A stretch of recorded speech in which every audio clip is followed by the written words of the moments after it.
Hi friends, welcome back to our channel റേഷ്യസ് corner. എല്ലാവർക്കും സുഖമെന്ന് വിശ്വസിക്കുന്നു. ഇന്ന് ഞാൻ വന്നിരിക്കുന്നത് വളരെ ഈസിയും ഹെൽത്തിയുമായിട്ടുള്ള ഒരു ഈവനിങ് സ്നാക്സ് റെസിപ്പി ആയിട്ടാണ്. ഇതാണ് നമ്മുടെ ബ്രെഡ് മസാല സാൻഡ്വിച്ചാണ്. നമുക്കിതെങ്ങനെ ഉണ്ടാക്കുന്നത് എന്ന് നോക്കാം.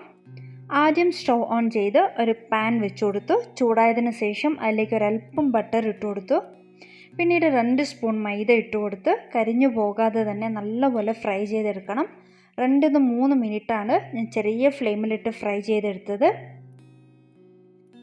ഇനി ഇതിലേക്ക് തിളപ്പിച്ച് ആറിയ നോർമൽ ടെമ്പറേച്ചറിലുള്ള 1 കപ്പ് പാലാണ് ഒഴിച്ചു കൊടുത്തിരിക്കുന്നത്. ഇനി നമുക്ക് കട്ട പിടിക്കാതെ തന്നെ നല്ലപോലെ ഒന്ന് മിക്സ് ചെയ്തെടുക്കണം. ഇപ്പോൾ നല്ലപോലെ മിക്സ് ചെയ്തെടുത്തിട്ടുണ്ട്. ഇതിലേക്ക് 1 സ്പൂൺ ഒരഗാനോ, 1/2 സ്പൂൺ പെപ്പർ പൗഡർ, കുരുമുളക് പൊടിയാണ് ഇട്ട് കൊടുത്തിരിക്കുന്നത്. ഇനി നമുക്ക് നല്ലപോലെ ഒന്ന് മിക്സ് ചെയ്തെടുക്കണം. അപ്പോൾ വൈറ്റ് സോസ് ഇപ്പോൾ റെഡി ആയിട്ടുണ്ട്. ഇനി നമുക്ക് നല്ലപോലെ ഒന്ന് മിക്സ് ചെയ്ത് ഫ്ലെയിം ഓഫ് ചെയ്ത് സൈഡിലോട്ട് മാറ്റി വയ്ക്കാം. ഇനി നമുക്കിതിന് വേണ്ട മസാല റെഡിയാക്കി എടുക്കാം. ആദ്യം സ്റ്റൗ ഓൺ ചെയ്ത് ഒരു കടായി വെച്ച് കൊടുത്തു. ചൂടായതിന് ശേഷം അതിലേക്ക് 2 സ്പൂൺ നെയ്യ് ഇട്ട് കൊടുത്തിട്ടുണ്ട്. 1 സ്പൂൺ ബട്ടറും കൂടി ഇട്ട് കൊടുത്തിട്ടുണ്ട്. ഇനി നമുക്കിതിലേക്ക് കട്ട് ചെയ്ത് വെച്ചിരുന്ന ഒരു ഉള്ളിയാണ് ഇട്ട് കൊടുത്തിരിക്കുന്നത്. നല്ലപോലെ ഒന്ന് ഫ്രൈ ചെയ്തെടുക്കാം. ഒരു നുള്ളു ഉപ്പ് ഇട്ട് കൊടുത്താൽ പെട്ടെന്ന് തന്നെ ഫ്രൈ ആയി കിട്ടും. ഇനി നമുക്കിതൊന്ന് നല്ലപോലെ ഒന്ന് ഫ്രൈ ചെയ്തെടുക്കണം. ഉള്ളി നല്ലപോലെ ഫ്രൈ ആയിട്ടുണ്ട്. ആ ഒരു ട്രാൻസ്പെറൻ്റ് ആവുന്ന സമയത്ത് ഇതിലേക്ക് പച്ചക്കറികൾ ഇട്ട് കൊടുക്കാം. അപ്പോൾ നിങ്ങൾക്ക് ഇഷ്ടമുള്ള വെജിറ്റബിൾസ് ഇതിലേക്ക് ഇട്ട് കൊടുക്കാവുന്നതാണ്. ഞാനിവിടെ 2 ക്യാരറ്റും 1 പൊട്ടാറ്റോയും കൂടി ഇട്ട് കൊടുത്തിട്ടുണ്ട്. സ്മോൾ പീസസായി കട്ട് ചെയ്ത 2 ക്യാരറ്റും 1 പൊട്ടാറ്റോയും കൂടി ആഡ് ചെയ്ത് നല്ലപോലെ ഒന്ന് ഫ്രൈ ചെയ്ത് കൊടുത്തിട്ടുണ്ട്. ഇനി നമുക്കിതിലേക്ക് സ്മോൾ പീസസായി കട്ട് ചെയ്ത ടൊമാറ്റോയും കൂടി ഇട്ട് കൊടുക്കുന്നുണ്ട്. ഇനി നമുക്ക് നല്ലപോലെ ഒന്ന് ഫ്രൈ ചെയ്തെടുക്കണം.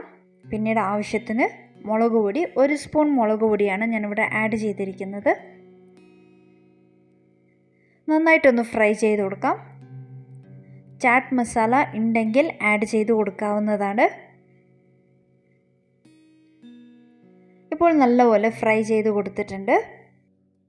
ഇനി ഇതിലേക്ക് 1 കപ്പ് നല്ല ചൂട് വെള്ളം ഒഴിച്ചു കൊടുക്കാം. ആവശ്യത്തിന് ഉപ്പും കൂടി ഇട്ട് കൊടുത്ത് നല്ലപോലെ ഒന്ന് മിക്സ് ചെയ്ത് കൊടുക്കാം.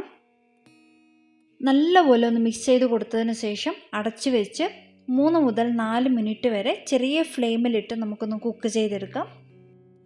വീഡിയോ ഇഷ്ടമായാൽ എൻ്റെ ചാനലിനെ സപ്പോർട്ട് ചെയ്യാൻ മറക്കരുത്. ലൈക്ക് ചെയ്യണം, കമൻറ്റ് ചെയ്യണം, ഷെയർ ചെയ്യണം. ഇപ്പോൾ നമ്മുടെ മസാല നല്ലപോലെ തിളച്ച് വന്നിട്ടുണ്ട്. ഇനി ഇതിലേക്ക് 1 സ്പൂൺ ടൊമാറ്റോ സോസ് ആഡ് ചെയ്ത് കൊടുക്കാം. ഈ ഒരു റെസിപ്പി ഉണ്ടാക്കുന്ന സമയത്ത് ടൊമാറ്റോ സോസ് തീർന്നിട്ടുണ്ടായിരുന്നു. അതുകൊണ്ട് മിക്സി ജാറിലേക്ക് 1 ടൊമാറ്റോ ഇട്ട് കൊടുത്ത് നല്ലപോലെ ഒന്ന് അരച്ചെടുത്തിട്ടുണ്ട്. അതാണ് ഇതിലേക്ക് ആഡ് ചെയ്ത് കൊടുത്തിരുന്നത്. നല്ലപോലെ തിളച്ചതിന് ശേഷം നമ്മൾ ആദ്യം ഉണ്ടാക്കി വെച്ചിരുന്ന ആ ഒരു വൈറ്റ് സോസ് ഇതിലേക്ക് ഇട്ട് കൊടുക്കുകയാണ്. ഇനി നമുക്ക് നന്നായിട്ടൊന്ന് മിക്സ് ചെയ്ത് കൊടുക്കണം. ഇപ്പോൾ നല്ലപോലെ മിക്സ് ചെയ്തെടുത്തിട്ടുണ്ട്. ഇനി നമുക്കിത് അടച്ച് വെച്ച് ഒരു 4 മിനിറ്റ് ചെറിയ ഫ്ലെയിമിലിട്ട് തന്നെ കുക്ക് ചെയ്തെടുക്കണം.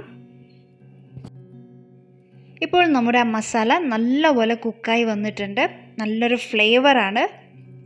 ഇനി നമുക്കിതിലേക്ക് കട്ട് ചെയ്ത് വെച്ചിരുന്ന മല്ലിയിലയും 1 സ്പൂൺ നെയ്യും കൂടി ഇട്ട് കൊടുത്ത് ഫ്ലെയിം ഓഫ് ചെയ്യാവുന്നതാണ്. അവസാനം 1 സ്പൂൺ പഞ്ചസാരയും കൂടി ആഡ് ചെയ്ത് കൊടുത്തിട്ടുണ്ട്. ഇതിലിട്ടിരിക്കുന്ന ആ ഒരു ഇൻഗ്രീഡിയൻസ് ഒക്കെ ഒന്ന് ബാലൻസ് ആവാൻ വേണ്ടിയാണ്. ഇപ്പോൾ നമ്മുടെ സാൻഡ്വിച്ചിനുള്ള മസാല ഇവിടെ റെഡി ആയിട്ടുണ്ട്. ഇനി നമുക്ക് ബ്രെഡ് ഒന്ന് ചൂടാക്കിയെടുക്കാം. പാൻ ചൂടായതിന് ശേഷം ഒരല്പം നെയ്യ് ഒഴിച്ചു കൊടുത്തു. പിന്നീട് ബ്രെഡ് ഇട്ട് കൊടുത്ത് നല്ലപോലെ റോസ്റ്റ് ചെയ്തെടുത്തിട്ടുണ്ട്.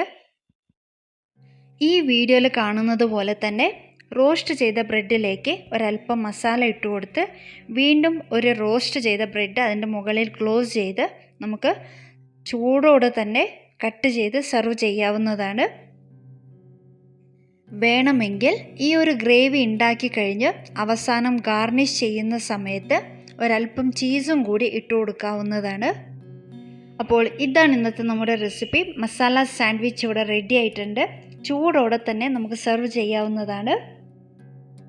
ഇന്നത്തെ റെസിപ്പി എല്ലാവർക്കും ഇഷ്ടമായെന്ന് വിചാരിക്കുന്നു. നിങ്ങളുടെ വിലയേറിയ അഭിപ്രായങ്ങൾ എന്നെ കമൻറ്റിലൂടെ അറിയിക്കാൻ മറക്കരുത്. എൻ്റെ ചാനലിനെ സപ്പോർട്ട് ചെയ്ത എല്ലാവർക്കും ഓരോരുത്തർക്കും ഒത്തിരി നന്ദിയുണ്ട്. ഇനിയും അടുത്ത നല്ലൊരു വീഡിയോ ആയിട്ട് വരുന്നത് വരെ take care, stay safe. Thanks for watching.